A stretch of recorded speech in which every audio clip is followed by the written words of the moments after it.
यहाँ बैठना बहुत से कर्मों का एक पुण्य है जो हम बैठ रहे हैं।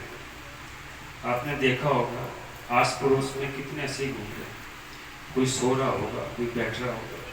कथा का सुनना, करना, करवाना, ये भी उस पुण्य का ही काम है। जब तक हमारे ऊपर गुरु जी की इष्ट की कृपा ना हो, हम ये भागवत नहीं कर सकते। हमें कुछ सामर्थ्य नहीं है भगवान को प्राप्त भाग कर सके।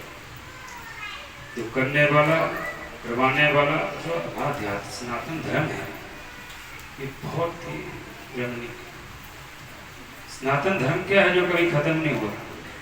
हमसे कोई पूछते हैं कि भगवान क्या है, हम किसको भगवान मानते हैं? भगवान उसे मानते हैं जो प्रकृति को भी अपने साथ चला सके। महाराज जी ने कथा सुनाई, खंभे से भगवान की प्राप्ति भाग हुआ, गर्भ से भगवान की प्राप्ति, यज्ञ से भगवान की प्राप्ति होती। भगवान के लिए ऐसा कारण कोई नहीं जो न कह सके। आज आप प्रत्यक्ष देखो, माता ज्वाला जी है, कब से जोत जल रही। प्रकृति को एक चुनौती है, हम वो वहां अपना स्तर निभाते हैं। किसी और पंथ में ऐसा है? हम और को पंथ मानते हैं, धर्म नहीं मानते हैं। धर्म तो सनातन धर्म है, हमारे पूर्वजों का भी तो पंथ है। विचारों से जुड़ना अलग बात है, विचार से आप जुड़ सकते हो। मान के चलो आप यहाँ से ऑस्ट्रेलिया कनाडा सेटल हो गए, लेकिन डीएनए तो इंडिया का है, वहां का कैनेडियन बन जाओगे आप क्या?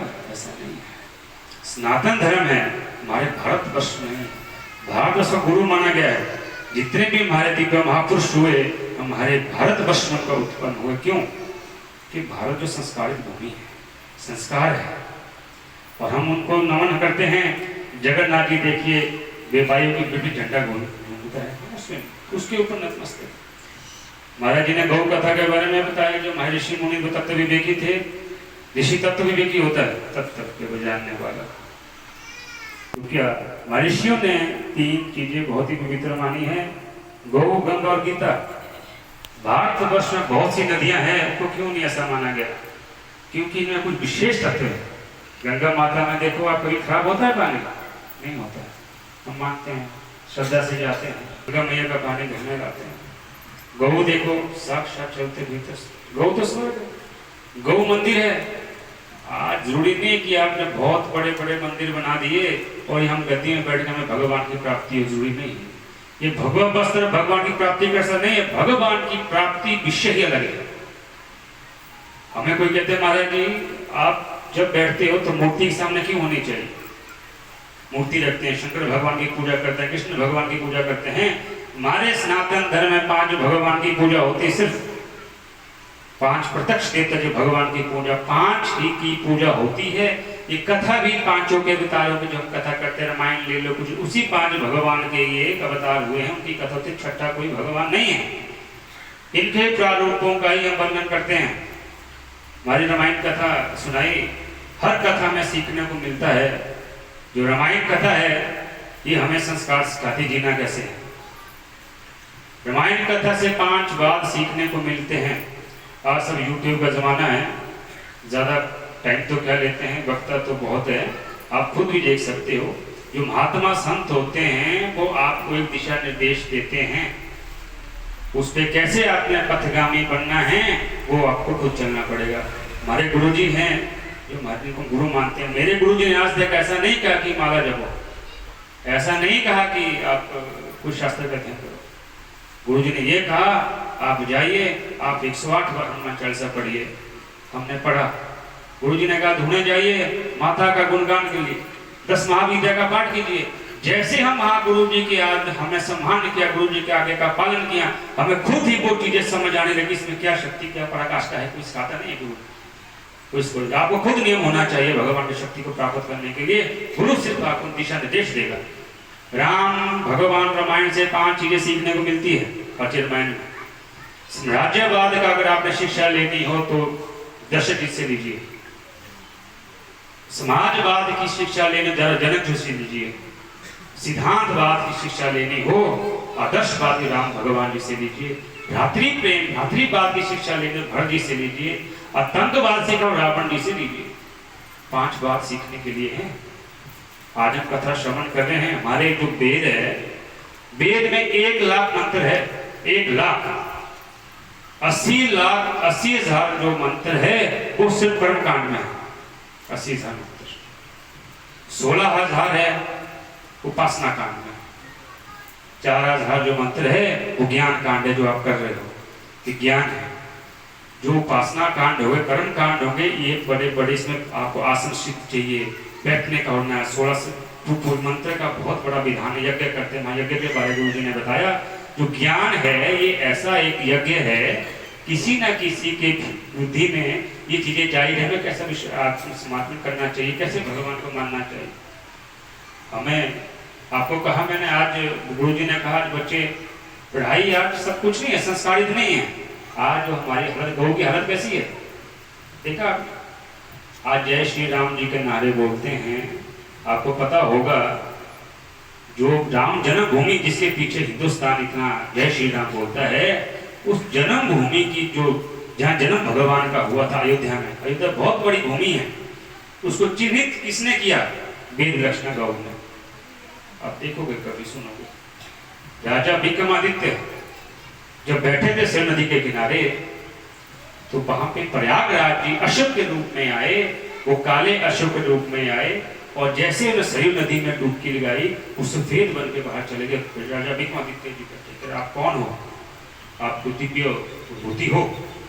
तो राजा प्रयाग ने कहा कि मैं प्रयागराज, हमारे पास भी कुंभ हो गए बहुत से, जैसे हम गंगा जी में जाते हैं, यूपी से एक लोग वहीं पे प्राकृतिक स्नान करते हैं, तो मुझे भी अपने आप को शुद्ध करने के लिए सरयू नदी में जाना, इतनी सरयू नदी की पराकाष्ठा है। तो उन्होंने कहा आप कहाँ? कहना मैं राम जन्मभूमि का विषय में जानने आया। राम जन्मभूमि कहाँ है? तो बहुत बड़ा अयोध्या एरिया है, बहुत बड़ा ग्राम है। तो उन्होंने कहा प्रयाग जी ने कि हम में वो सामर्थ्य नहीं है कि हम राम जन्मभूमि का एक जहाँ पे जन्मभूमि है वहाँ पे उसको चिन्हित कर सके। उन्होंने वेद लक्षणा गाय का उसको उनको बताया कि आप किसी वेद लक्षणा गाय को अपने साथ पूरी अयोध्या में घुमाइए, जहां भी उनके थनों से दूध अपने आप टपकेगा, समझे वही जन्म राम जन्मभूमि है। तो जैसे उन्होंने गाय को घुमाया, तो जहां आराध जन्मभूमि है वो वही है जहां अपने आप थनों से दूध निकलता है। ये राम गाय की पराकाष्ठा है। आज गाय का राम जी को गाय को नहीं पाल रहा। तो ऐसा है, जब हमारा प्रत्यक्ष कोई देखता है तो उसको हमें ज्यादा आत्मसम्मान देना चाहिए। गाय से संस्कार आपको गाय से आएंगे, गुरुजनों से आएंगे। नहीं तो कथा ऐसी है, देखो सारा कथा सुनते इसका कहते हैं ना, हमारे जब कहानी सुनते इसका सारांश क्या है? कथा का मतलब नाम ही सुमिरन कथा का एक उत्तर है कि आपको कथा सिखाती है भगवान का नाम लेना और कुछ। जितने भी आप इसमें देखते हो, जिसमें कैरेक्टर आते हैं इसमें, भागवत जी में विदुर जी हो गए, इनको एक अपने जीवन में ढाल लीजिए। बस एक अपने जीवन लक्ष्य बनाइए, मैंने भरत जी की तरह रहना है या मैंने विदुर जी की तरह रहना है। तो आप जैसे उनके जियोगे, आप अपने आप ही पात्रता उनमें आ जाए। और नाम का बड़ा प्रभाव है। जब आप गुरु मंत्र लेते, उस नाम का इतना प्रभाव है, जब आप उसको बार बार लेते रहोगे, एक दिन ऐसा आएगा आपको लगेगा कि मैं बाहर कोई और बात कर रहा हूँ, मेरे अंदर अपने आप में उलट रहा है नाम को। ये नाम है भगवान। हम पैदा हुए हैं, भगवान सब निश्चित कर चुके हैं कब क्या। आज हम इतने बैठे, 1 साल बाद इसमें से कौन ना हो, कोई पता है किसी का? मैं बड़ा सिद्धांतवादी हूँ, कैलकुलेट वाला आदमी हूँ। मैं अपनी जिंदगी को 365 से 70 साल के लिए मल्टीप्लाई कर चुका हूँ। 365 को 70 साल से गुना कर चुका हूँ। मैं इतने दिन तक ही जी सकता आजकल के जो जैसा आजकल का माहौल है। 70 तो अलग चीज है, शतायु तो आज 34 साल उम्र हो गई है, वो हम निकाल चुके हैं। और रातें निकाल दो, लास्ट के जो 5 साल होते हैं, हमें अपने पुत्र को पिता बनाना पड़ता है। जैसे आज हमारे पुत्र हमसे आज्ञा लेते हैं, मैं जाऊं कि नहीं जाऊं। एक स्थिति ऐसी आएगी, आप जितने धनवान हो जाए, जितना आपका नाम हो जाए, लेकिन स्थिति ऐसी आएगी आपको निकलने के लिए अपने पुत्र की परमिशन लेनी पड़ती है। तो बहुत छोटी सी जिंदगी है, जितना भगवान का नाम ले सके। धर्म क्या है? बहुत बड़ा विषय। धर्म 10 प्रकार के बताए गए हैं। हमें एक ही चीज सीखनी है, जिस कार्य को करते हुए मुझे प्रसन्नता ना हो, जिस कार्य को करते हुए मुझे दुखी होता है, जिन शब्दों से मैं दुखी होता हूँ, वैसे शब्द मैं दूसरों के लिए प्रयोग ना करूं। ये अगर सूत्र सीख ले तो धर्म से आप जुड़ चुके हो। एक सूत्र है छोटा सा, ये जीवन जीने की कला है। तो एक सबसे माता का विषय गुरु कहा गया है। जो सन्यासी का दंड होता है ना, तो सन्यासी बहुत बन चुके हैं। ये सन्यास परंपरा बहुत ही उचित विषय। अब तो सन्यासी तो हर कोई बन रहा है, तो दाढ़ी तो कैसे बढ़ जाती है, चंदन ऐसे लग जाते हैं, ये तो विषय अलग चीज है। जो सच में सन्यासी होता है वो बहुत बड़ी ये चीज है। सन्यास में एक दंड होता है भगवान का। वो दंड जब चलता है तो अगर मूर्ति विष्णु भगवान को नहीं झुकता है, वो खड़ा ही रहेगा। जब सन्यासी की माता सामने आती है, खुद नतमस्तक होते हुए भी वो दंड माता के चरणों में झुकते। इतना प्रभाव है माता का गुरु, दंड ही झुकता है। तो वो माता का प्रभाव है। सच्चा जो प्रेम है माता और पुत्र का ही है, बाकी सब स्वार्थ है। हमारे गुरु जी कहा करते थे, जो व्यंग्य में कहते हैं, मैंने कहा ना एक शब्द ऐसा बोलेंगे। मेरे गुरु जी ने जब 2000 मैंने संन्यास लिया था, बहुत छोटा सा था मैं, तो गुरु जी ने एक मार्ग, एक मुझे मंत्र या मंत्र, उसको विभक्ति कह सकते हैं।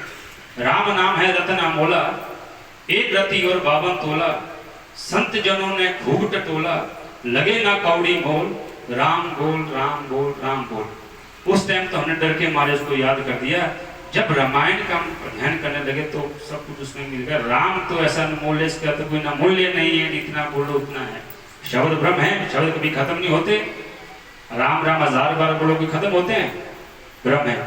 आज हमारी माता है, अपने बच्चे को संस्कार कैसे दिए जाते हैं, गुरुकुल में लाओ। आप गुरु की ही नजर है जो आपको संस्कारित बना सकती है। ये भागवत सुन रहे हो, 3 प्रकार के दुख होते हैं, गुरु जी ने बताया हमें। 3 दुखों को ताप करने के लिए भागवत सुनाया जाता है। भागवत किसी पर्टिकुलर भगवान का नहीं है। सत्यम परम धीमहि, सत्य के ऊपर ही भागवत है। सत्य क्या है? सत्य हर कोई चाहता है। चोर भी चाहता है कि मेरा बेटा मेरे सामने सत्य बोले, झूठा भी चाहता है सत्य, वो सत्य है। संसार सागर तो मिथ्या है।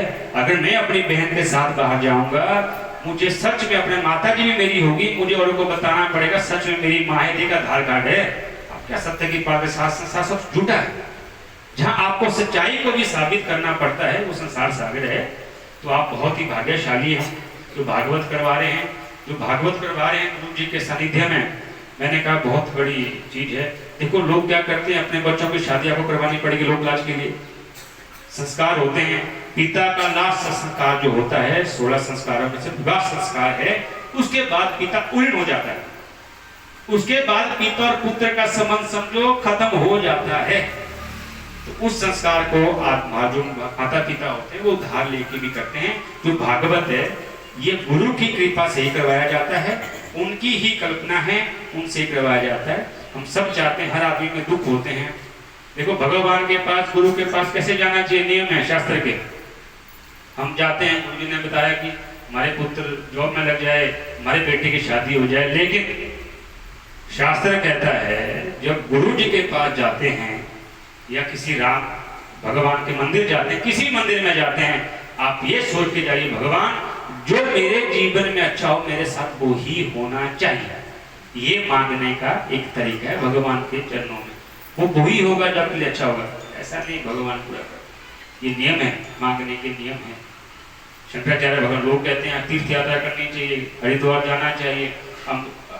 अंबानी चाहे तो हरिद्वार से नहर के रास्ते गंगा मैया को बॉम्बे तक पहुंचा सकते हैं।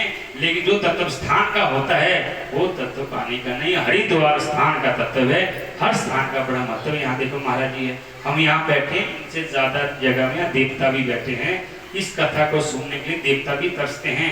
वो भी ऐसा कर्म करते हैं, ऐसा पाप करते हैं देवलोक में कि हम एक बार धरती लोक में जाए और कथा का श्रवण करें। संसार में हम ही एक मनुष्य प्राणी ऐसा है जो भगवान की प्राप्ति कर सकते। मंत्र है वेद में भद्रम पश्यामि भद्रम शृणुयामि। और तीसरा नहीं लिखा है, आपने आंख और कान आपने शुद्ध कर लिए, आंख और कान से देखना और सुनना अच्छा कर लिया, आपका पूरा जीवन ही अच्छा हो जाएगा। बस 2 चीजें हैं संसार, आंख और कान। वेद मंत्र भद्रम शृणु, अच्छा सुनाइए भगवान, अच्छा दिखाइए। ये 2 चीजें अगर आपने अच्छी कर दी, आप सक्षम वेद की तरह जियोगे, भगवान की तरह जियोगे। बाकी कुछ नहीं है।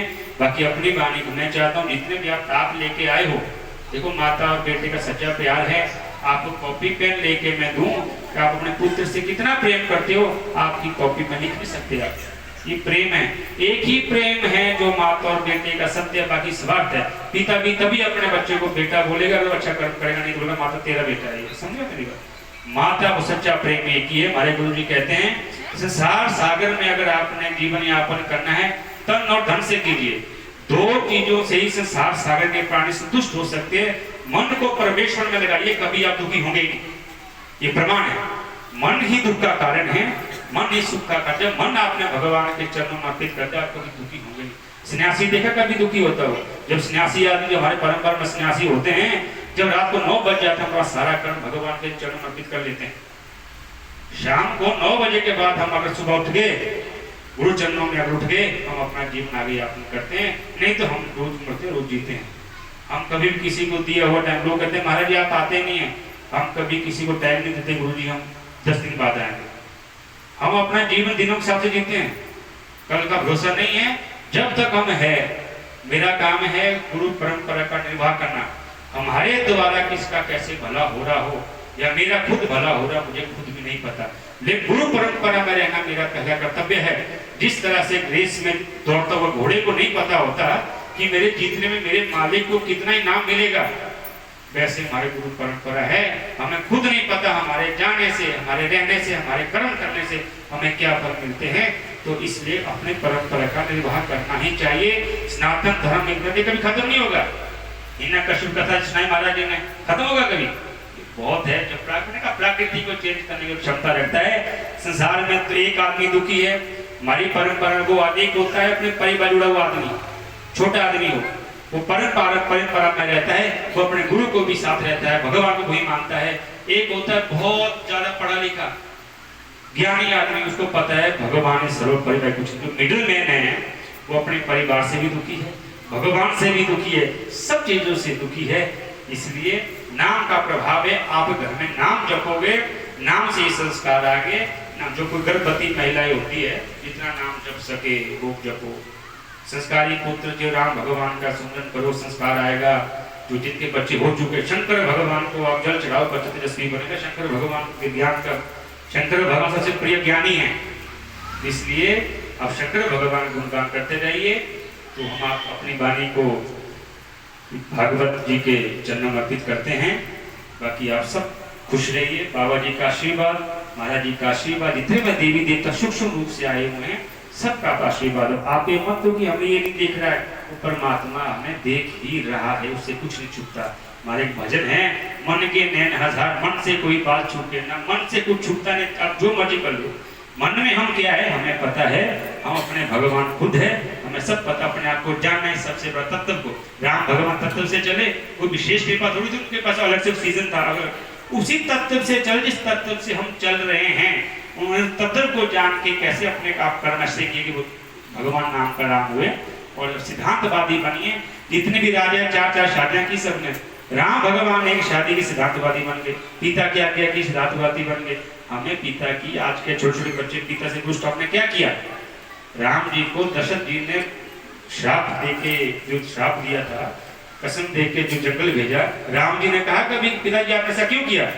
पिताजी को कभी भी नहीं कहना चाहिए। पिता वृक्ष की तरह होती है, तो पिता वृक्ष है जिसके तेज से हम इस सागर में आए हैं। माता पिता भेद नहीं है, समझिए आप। ये कहते हैं भेद नहीं है, सूर्य और किरणों भेद अलग कर सकते आप? हमारे देखो जो 5 देवता है, संधि नहीं कर सकते। बड़ी गुरस से बात आ रहा हूँ। शिव संधि है, विष्णु की संधि है, दुर्गा संधि कर सकते आप, सूर्य संधि कर सकते आप। मतलब 5 जो हमारे भगवान है, भगवान जो विच्छेद नहीं कर सकते, पूर्ण पुरुष को भगवान ही कहा जाता है। अपनी वाणी को मैं भागवत के चरणों में समर्पित करता हूँ। बाकी जय अपने अपने महाराज गुरु महाराज की जय।